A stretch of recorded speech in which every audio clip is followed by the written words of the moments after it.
الخناقات اللي حصلت ما بيننا، ايه اللي بنعمله صح وايه اللي محتاجين نغيره من وجهة نظري. محتاج انت تغيره. حبيبي. في رابط بيجمعنا بالناس اللي بنحبهم، المشكلة انه بمرور الوقت ممكن يضعف. رباط هدفه يرجع الرابط ده من تاني زي الأول وأقوى. حلقة جديدة ورابط جديد. ماشي. ايه اكتر حاجه بتعتز بيها بجوازنا؟ ان احنا ابتدينا كل حاجة في حياتنا من الصفر مع بعض، في توضيب شقتنا، في لا، حياتنا، في كونسبت ان احنا نجيب شقه في كونسبت ان احنا أصلاً. نجيب شقة. ما انا ده قصدي، ان مم. احنا ابتدينا كل حاجة مع بعض، دورنا على حاجة مع بعض احنا الاتنين بس، ابتدينا شقتنا جهزناها. فدي اكتر حاجة انا بعتز بيها، ان احنا كل حاجة ابتديناها من الاول مع بعض. مم. ايه اختلف عن فترة الخطوبة، وايه الحاجات اللي كنا بنعملها سوا وبنحبها وبطلنا نعملها؟ لا، اللي اختلف للاحسن، عشان احنا بقينا قاعدين مع بعض اكتر. حياتنا خلاص ما بقيناش يعني ما بقتش في حاجه بتحصل في حياتك انا مش عارفاها، وحاجه بتحصل في حياتي انت مش يبقى في عارفها. تفاهم اكتر يعني. طبعا احنا كنا بنخرج كتير قوي في الخطوبه، بس عشان ما عندناش مكان تاني نشوف بعض فيه غير الخروجه. بعد الجواز ما بقيناش بنخرج كتير علشان دارلا برضو، يعني فكره ان في بيبي، ف طول الوقت بقى بفكر الجو حر عليها، التكييف، البرد كده. غير كده لا، يعني تمام زي الفل. اوكي. اشمعنى انا؟ انا حاولت اسال نفسي كتير السؤال ده، بس السؤال ده يعني ما بلاقيلوش اجابه. هي حاجات كتيره قوي بتخليكي انت، يعني حاجات كتيره قوي من ساعه معرفتك. ايه السبب الرئيسي؟ طيبتك، حنيتك، حبك ليا، حبك لاهلك لبيتك، حاجات كتير قوي. ماشي. ايه احلى حاجه في جوازنا؟ وبصراحه هو كله حلو. لا، ما اكيد يعني في حاجه احلى من حاجه. مش عارفه والله، بس يعني انا بحس انه هو اللي هو انا ما كنتش متخيله ان هو هيبقى حاجه حلوه كده. كنت فاكره، يعني كان عندي باك جراوند عن الجواز ان انا هيبقى عندنا بقى خناقات ومشاكل واول سنه جواز دي وبنضرب بعض. ويا رب نكمل اساسا. بس اكتشفت انه لا، الحمد لله مش لازم انه يبقى الحمد في لله. خناقات. الحمد لله. ومش لازم انه ناس يبقى بعد اول سنه جواز ما تكملش. لا، ما الحمد لله ما فيش الكونسيبت ده خالص. اوكي. ايه احلى حاجه يعني او في الجواز ولا ان احلى جنرال؟ حاجه في جوازنا. دارلا. ايه الصفات اللي نفسك ولادنا ياخدوها مني؟ أنا كنت لسه بقول لك الموضوع ده قريب، فاكره؟ ايه؟ جاوب انتي. طيبه ايوه. و بس مش نفسك يبقوا جسدين؟ لا، مش بصي، انتي طيبتك حلوه يعني، بس مش الطيبه المطلقه بتاعتك. يعني انا عايزهم ياخدوا الطيبه بتاعتك، لان دي من احلى الحاجات اللي انا بحبها فيكي. بس دي حاجه حلوه. الطيبه حاجه حلوه جدا، بس يعني هي بعض الاوقات بتبقى بترفلكت عليكي بشكل مش كويس، لان ده بينعكس على التعامل مع الناس، بنصدق الناس بسهوله. انا عايزهم ياخدوا الطيبه، بس انت الطيبه بتستغفلني دي؟ لا مش بستغفلك والله. ده ماشي. جانب حلو ما كنتيش متوقعه في شخصيتي واكتشفتيه بعد الجواز. لا، جوانب كتير بصراحه. يعني بص هقول لك حاجه، انا مثلا كنت عندي كونسيرن قبل الجواز على ان انت شخص عصبي، تمام. بس المسافه اللي ما بيننا، او ان احنا مثلا تبقى يعني الريليشن شيب ما بيننا كانت كولز او بنشوف بعض او كده، فما تخليش الصلح بيبقى سهل. بس بعد الجواز اكتشفت انه لا، العصبيه دي بنقدر نحولها لطيبه، وبنقدر نحتويها وتتحول في ثانيه، انه من شخص بيتعصب عمال يزعق يزعق لشخص عادي. شهر تعرفي تعيشي معاه. يعني قشطه، بعرف ان انا وانت متعصب بقعد اضحك كتير فانت بتتعصب اكتر، فبتلاقي ان النهايه الموضوع مش هيتحل، فبتسكت خلاص هعصبك عشان اكتر. قلبي طيب والله. مش قوي يعني، بس ماشي. ايه اللحظه او امتى اللحظه اللي حسيت فيها انك بتحبيني لاول مره؟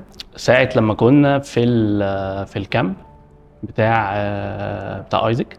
كذاب، عشان دي كانت اول مره نتقابل. ما انا من اول ما شفتك حسيت ان احنا بنحب بعض. لا، حسيت ساعتها ان احنا في حاجات ممكن تكون بتقرب ما بيننا.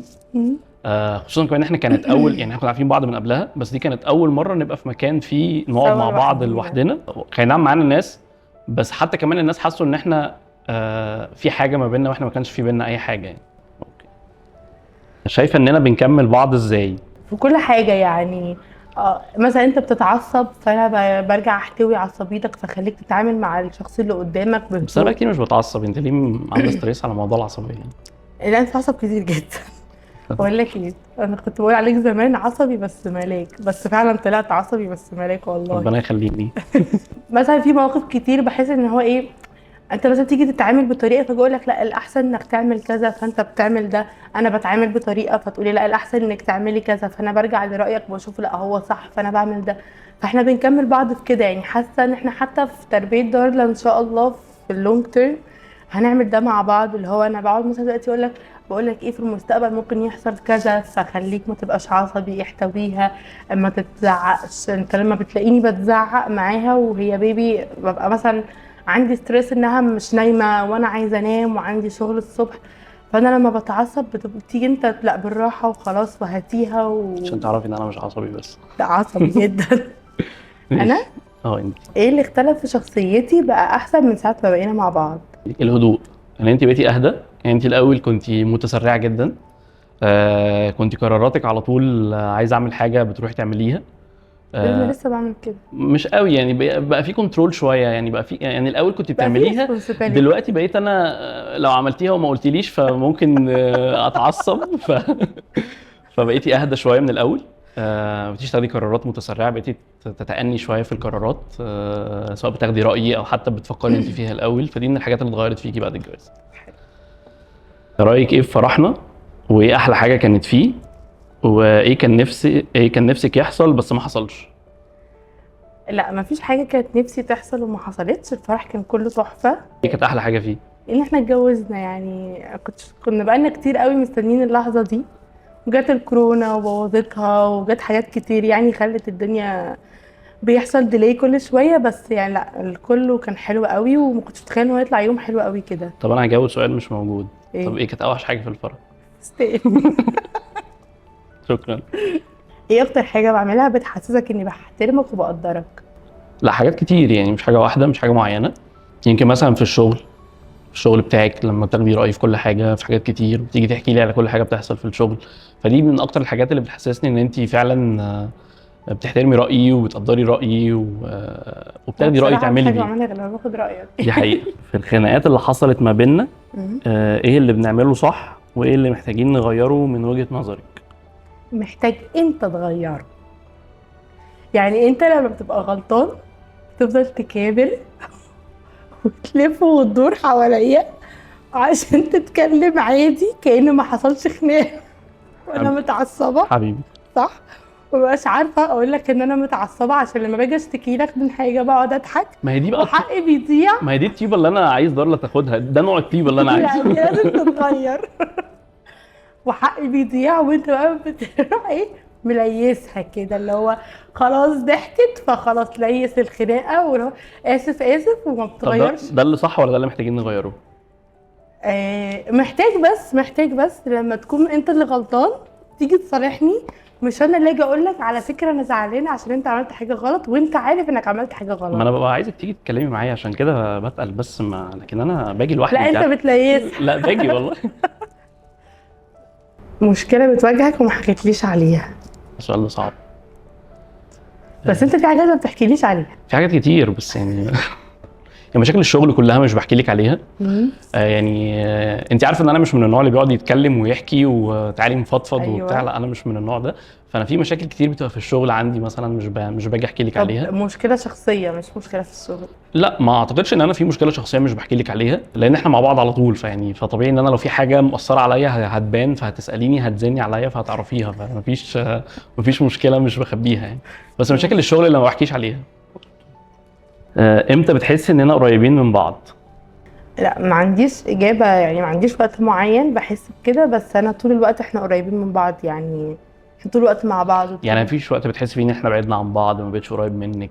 بص اقول لك حاجه، احنا بعدنا عن بعض بس بسبب يعني حياتنا اختلفت، ما بقيناش زي الاول، بقى في طرف ثالث صغنن واخدني طول الوقت، فحسيت ان احنا بعدنا شويه، ما بقيناش بنتكلم، ما بقيناش بنتناقش. الاول كنا طول الوقت مثلا نروح من الشغل نعمل غدا سوا، نقعد نتفرج على التلفزيون سوا. دلوقتي انا مفتقد فرجة التلفزيون اصلا. ماشي. بس دي الفتره حسيت ان احنا بعدنا، بس دلوقتي لا، يعني ابتدينا نرجع نبقى قريبين تاني، نتكلم تاني. بس اوكي. ايه اكتر موقف كنت فخور بيا فيه؟ هو دايما اكتر حاجه، يعني دي مش صعب السؤال ده. اكتر حاجه. طب قولي موقف كنت فخور بيا فيه عشان السؤال ده حلو قوي. مواقف كتير في الشغل. لما بتيجي تحكي لي عليها انك خدتي موقف، حصلت حاجه ضايقتك، ولما بتستاند اب كده وتقولي لا انا لا مش عاجبني الوضع ده، انا ببقى فخور بيكي في اللحظه دي، لان انا عارف ان انت مش من النوع اللي هو بيواجه قوي يعني مش من النوع اللي بيخش خناقات مع حد، او مش من النوع اللي ممكن يعمل مشكله مع حد. بس انا يمكن بكون فخور بيكي لما بحس ان انت قدرتي تاخدي حقك، خدت حقي. في حد جه عليكي وانت قدرتي تقولي لا وتغيري ده. ده من اكتر المواقف اللي انا بحب اسمعها منك يعني، وبتمنى ان هي تبقى موجوده على طول. يا رب. لو عجبتكم الحلقة ما تنسوش تعملوا لايك وشير وسبسكرايب، واحكوا لنا في الكومنتات عن 2 علاقتهم حقيقية ويونيك وعايزينهم يطلعوا معانا في البرنامج. نشوفكم الحلقة الجاية ورابط جديد. شكرا يا جماعه. شكرا يعني ليكم. شكرا جدا ليكم والله.